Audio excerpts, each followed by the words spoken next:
तपाईँले छोरा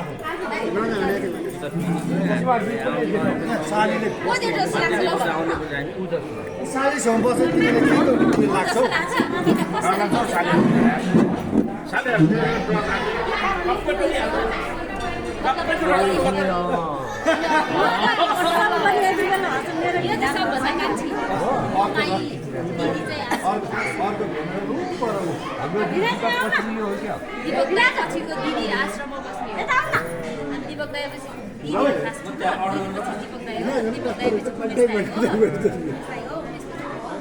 हाम्रो पालोमा पानी अलिक खराब थियो त्यही भएर बढ्नु नसक्यो ओ कान्छी अनि के अरे रितासँग चाहिँ तिमी बोल्न नि त आज अनि हो पहिला नि तिमीहरू रिता र तिमी नै अनि ब्युटी पार्लरको जान्थ्यो होइन त्यो बेला क्या